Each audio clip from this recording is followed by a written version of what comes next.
सभी को जय श्री कृष्ण, जय श्री लक्ष्मीनारायण, जय सनातन धर्म। हमारी सनातन संस्कृति में गणेश सबसे लोकप्रिय देवताओं में से एक माने जाते हैं। कोई भी नया काम शुरू करने से पहले उनकी पूजा की जाती है, यानी मांगलिक प्रसंगों में प्रथम पूजनीय है श्री गणेश। माना जाता है कि वे सभी बाधाओं को दूर करते हैं, सभी अदृश्य अवरोधों को हटाते हैं। जिनकी रिद्धि सिद्धि जैसी 2 पत्नियां हैं, क्षेम यानी शुभ और लाभ और संतोषी जैसी संतानें हैं। ऐसे हमारे प्रथम पूजनीय श्री गणेश के प्रकट दिन बाल गंगाधर तिलक जी ने सामाजिक महोत्सव बनाया, जिनका वर्णन आज हम करेंगे और जानेंगे कि श्री गणेश का स्वरूप हमें क्या संकेत देता है। तो आइए इसे समझते हैं। हमारे सभी पुराण और खासकर भविष्य पुराण, शिव पुराण, गणपत्य पुराण, इन सभी में गणेश की कथा का वर्णन विस्तार से मिलता है। यहाँ हम कथाओं की चर्चा नहीं करेंगे और वैसे भी कथा आप सभी जानते ही हैं। हम यहाँ पर कथाओं के सार को समझने का प्रयास करेंगे।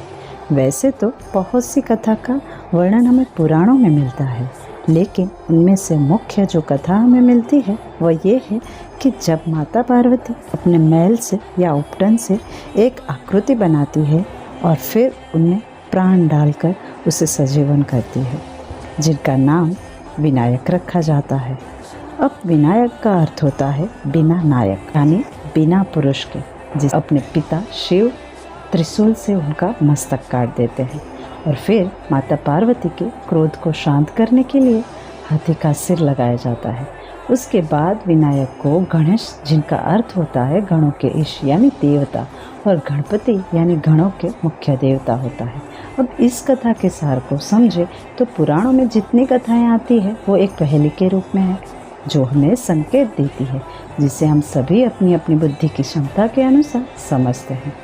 तो गणेश जी की कथा हमें संकेत देती है कि बच्चे के पालन पोषण में माता पिता दोनों की भूमिका रहती है, और जब बच्चा उद्दंड हो जाए तो उसे सही मार्ग पर लाने के लिए पिता को सख्त होना चाहिए, क्योंकि माता तो स्नेह का प्रतीक होती है। और दूसरी ओर से समझे तो चूँकि विनायक का जन्म एक मैल या उपटन के कारण हुआ है, तो उसमें नकारात्मक तत्व भी थे। जैसे एक बच्चे का जन्म होता है तो वो जन्म से ही शुद्र होता है, के बाद संस्कारों के ज्ञान के बाद ही वो शुद्ध होता है। वैसे ही विनायक में विकार थे, और जब आपको परिशुद्ध होना हो या देवत्व को पाना हो तो विकार से मुक्त होना पड़ता ही है, और यहाँ ये कार्य सिर्फ परमात्मा ही कर सकता है। और शिव मोक्ष के देवता है, संहार के देवता है, और विकार का मूल हमारा मस्तिष्क ही होता है। इसीलिए शिव ने विनायक का सिर धड़ से अलग कर दिया, ताकि आग्रह करने के बाद विनायक को दोबारा जीवित करने के लिए शिव तप यानी कि ध्यान की शक्ति का उपयोग करते हैं। इसीलिए गणपति का सिर ध्यान या तप का प्रतिनिधित्व करता है, और भगवान और भगवती के बीच सामंजस्य स्थापित करते हैं, और गणेश को हाथी का सिर लगाते हैं। और हाथी का सिर शक्ति का, बुद्धि का, स्थिरता का प्रतीक है, और हाथी शक्तिशाली होता है, जिसका कोई दुश्मन नहीं होता। हाथी बिना किसी बाधा के अपने ही ध्यान में चलता जाता है। और गणेश के अपस्वरूप के वर्णन की बात करें तो उनके बड़े कान हमें संकेत देते हैं कि हमें सभी को सुनना चाहिए। उनकी सूंड वक्र होती है, इसीलिए उन्हें वक्रतुंड कहा जाता है, जो हमारी कुंडलिनी का प्रतीक है, जो ये बताती है कि जब तक ध्यान नहीं करेंगे तब तक हमारी कुंडलिनी ऊर्जा सीधी नहीं होती है। उनका शरीर स्थूलकाय है, जो पृथ्वी तत्व को दर्शाता है। जिनकी छोटी आँखें हमें बाहर का अंदर की ओर देखना चाहिए, तभी हमें आत्मज्ञान की प्राप्ति होती है। में फरसा, जो हमारे विकारों को जब तक काटेंगे नहीं, परमात्मा की राह पर नहीं चल सकेंगे। हाथ में मोदक रखा हुआ है, जो कहता है वाणी में हमेशा मिठास रखिए। और सवारी चूहा है।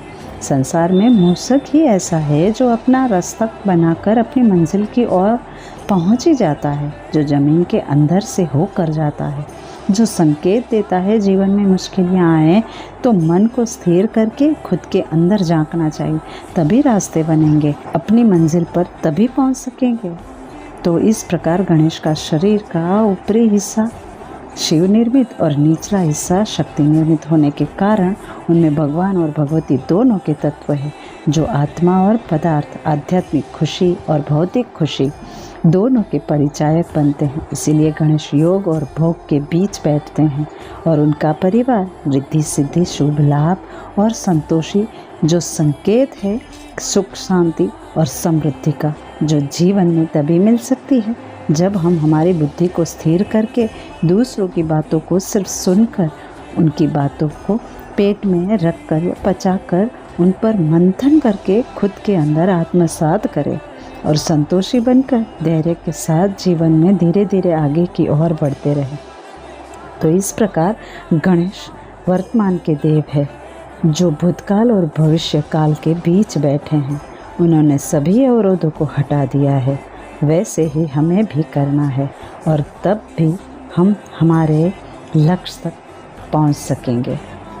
तो इस गणेश चतुर्थी को आप सभी गणेश जी के स्वरूप का सही मायने से दर्शन करेंगे और उनके गुणों को अपने जीवन में उतारने का प्रयास करेंगे।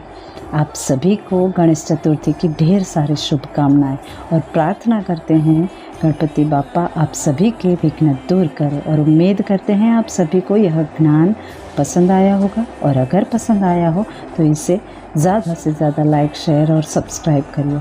तो अगली बार मिलते हैं एक और नए ज्ञान के साथ। तब तक अपना और अपनों का ध्यान रखें और खुश रहिए। शुभम भवतु।